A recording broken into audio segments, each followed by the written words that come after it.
जय श्री कृष्णा। हिंदू धर्म में वर्ष भर आने वाली 24 एकादशियों में से पुत्रदा एकादशी का विशेष महत्व है। यह एकादशी विशेषकर संतान सुख की प्राप्ति हेतु मनाई जाती है।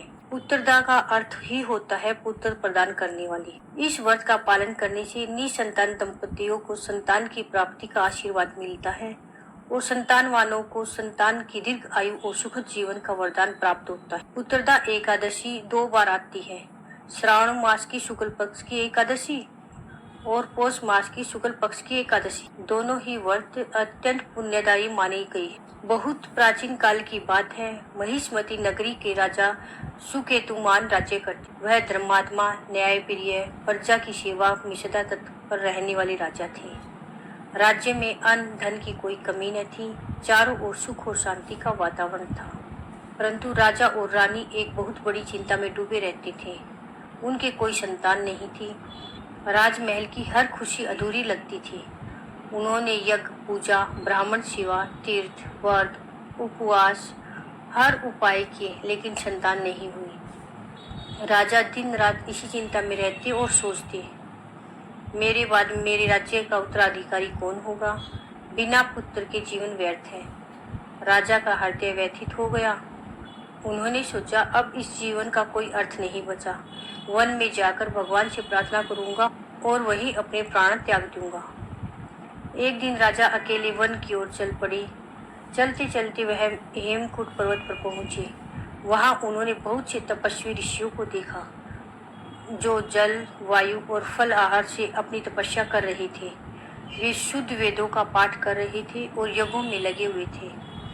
राजा ने नम्र होकर पूछा, हे महान ऋषिगण, आप कौन हैं? कृपा करके मुझे अपने दर्शन का फल दे।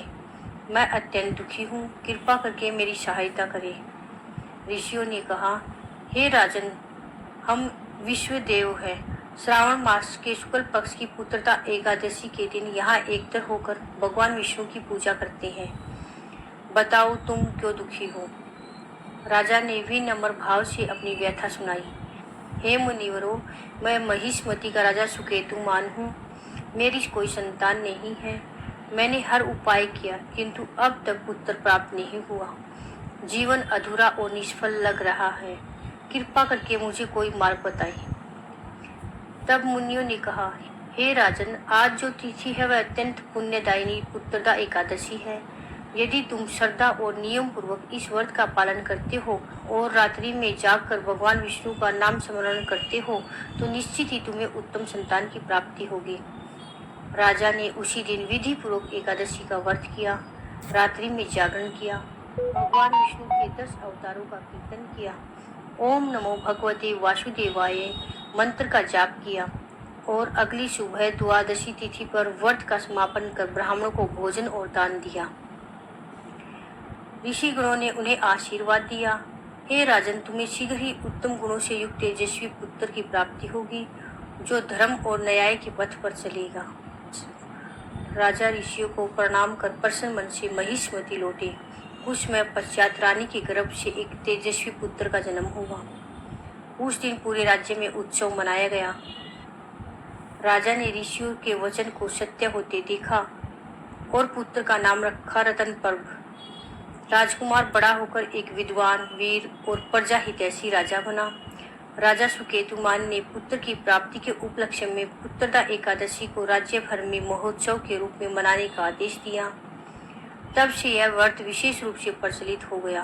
व्रत की विधि: व्रत की पूर्व रात्रि को सात्विक भोजन करके व्रत का संकल्प ले। एकादशी के दिन ब्रह्म मुहूर्त में स्नान कर भगवान विष्णु का पूजन करें।